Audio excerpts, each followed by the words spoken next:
Okay, so this is a read from a message that I got from a friend of mine on YouTube, and I thought it would be easier for me to say this in a video format instead of writing a very, very long message, and also might help other people who are looking at benefits.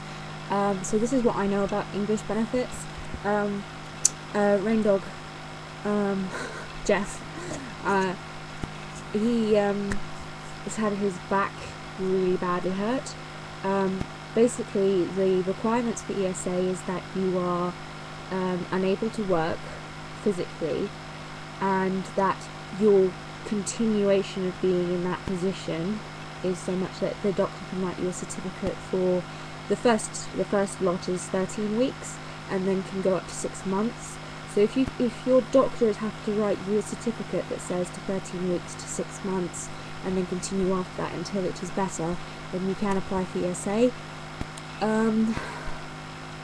It's the initial amount isn't that much, because they basically goes through an apply system. So you apply for it and they start paying you as soon as everything's set up. And that was, how much was that? Every 2 weeks they pay you, and it was £106 every 2 weeks. Yeah, and then basically you'll go through a medical examination after a couple of weeks. I think it's 13 weeks from the phone call. It's like just, and then anytime after 13 weeks you'll probably be called for a medical examination by a doctor. They're generally nurses, and they're really bad. Everything you say to them, unless it's the harshest possible thing, like, and you get across to them exactly your meaning, then they'll skew it to sound like you can do a lot. I mean, one of the things that they wrote, because they write it and they send it off, and their goal is to not have you be on ESA, but they will continue to pay you if your appeal gets cancelled. They will continue to pay you the basic amount until the second appeal comes. If the second appeal comes and it's still cancelled, they will still continue to pay you the basic amount until the tribunal. Again, they will continue to pay you until then, and at the tribunal afterwards, they will give you arrears money to when they should have started paying you, which will be the second appeal. For me, that was several months, and I got quite a good amount of money back, which is great because it's paying off debts and things like that right now for us. Also your money will go up to about £200. It's like £188 every 2 weeks. What else?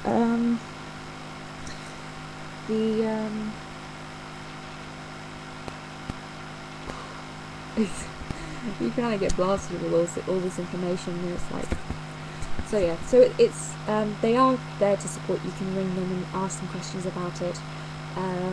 If you are unable to work, that's what they suggest you do, is to if you're out of work and you don't, because it's employment support allowance. So if you're out of work because of it and you can't continue working or get a job, you can do that.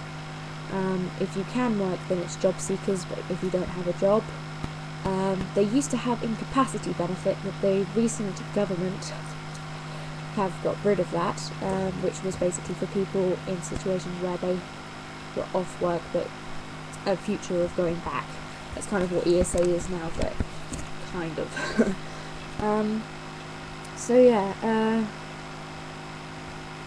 I was going to say about the medical examination. The worst thing that he did on mine, because they send you a copy of it afterwards, and he asked me how far I could walk, and we go out for coffee, okay, and basically we get in the car, Mum drives, we get in the car parking space, we get in a lift, we go up, and it opens up onto the cafe floor. I sit down, she gets the drinks, okay.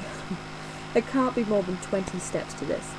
But then we were like, so we go to Mum and we have coffee, and he wrote down like I was walking in every shop and browsing and walking up and down everywhere, and like walking down the high street or something, which is completely fucking false. I didn't say anything of this kind. Excuse me. So yes, also housing benefit. If you're unable to pay your rent, housing benefit. I get basic, because of my age, I get a very basic amount because basically what the government deems that I should be able to afford as a rented apartment if I'm not living with my mother is a single bedroom bedsit, not even an apartment, and it's like ridiculously small amount. I wouldn't be able to, there's no way I would be able to live on my own with the money that I get. And my mum gets a higher amount, I'm not sure how much she gets. And she gets a full entitlement, so she gets about half what the rent is here, whereas I get like a third of the rent. So we kind of need to, we ask for help when it comes to paying our rent from my sister, who is very kind to do that. So yes, housing benefit, which you should definitely apply for if you're struggling with rent. And ESA you can apply for at any time.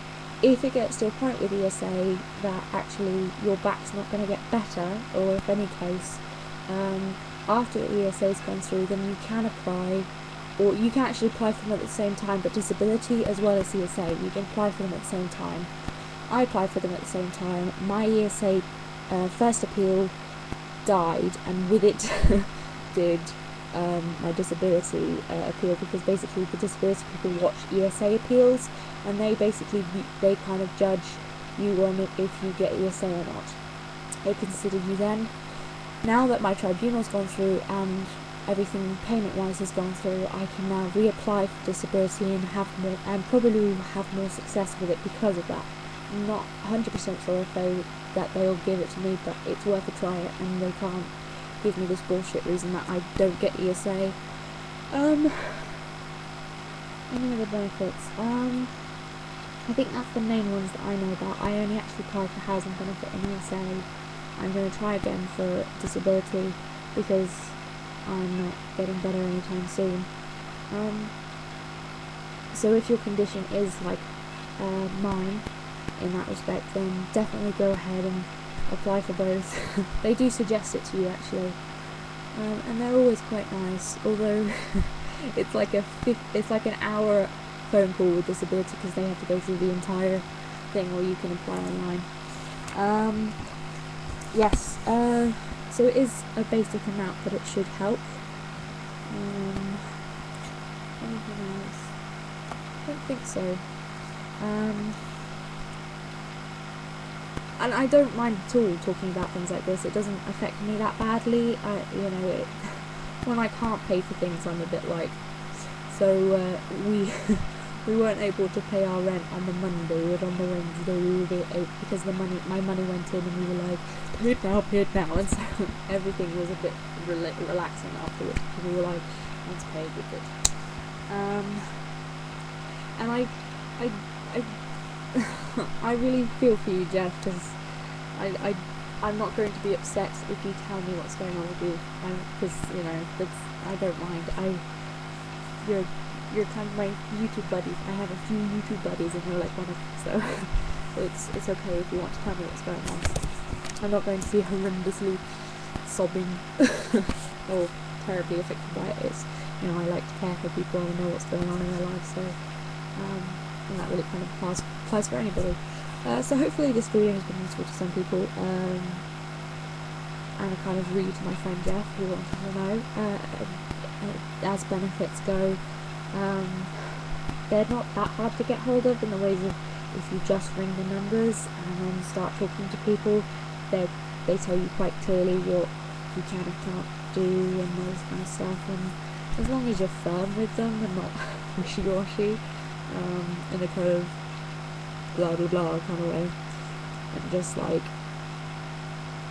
I know that, yeah, but and the doctors, the only other thing is make sure that you have a good doctor, because I've had some really awful doctors, and they would not be willing to, the ones that were particularly bad probably would not be willing to write me a certificate, because I had one who was just like, she refused to put me on on tablets, And so she eventually left the surgery actually, and then a very, very, very great doctor who was actually supposed to retire but didn't, because they called him in, Dr. Fraser. He was awesome, and he basically set me up with everything and wrote me things. But basically the doctor should just basically ask you for your medical certificate what the certificate is for, so you know what your condition is. Mine I tend to put down as either chronic fatigue syndrome and now fibromyalgia, which I've now been diagnosed with in a kind of not real way, because I wasn't told that I had fibromyalgia. Basically I found this out on one of my prescriptions. It said on the back of the box, this is for fibromyalgia. So yeah, great doctors are great. Yeah, so hopefully that helps. And yeah, I haven't got really much to say about that, but yes, if nothing's clear in this video, because I've kind of rambled, leave it in the comments below and I'll try and clear it up for you. For anybody who has any questions about benefits and stuff like that. English. This is English, by the way. So if you're not in England, I cannot help you because I don't know how the systems work in other places. So yes. Goodbye, YouTubians. I have to turn you off now.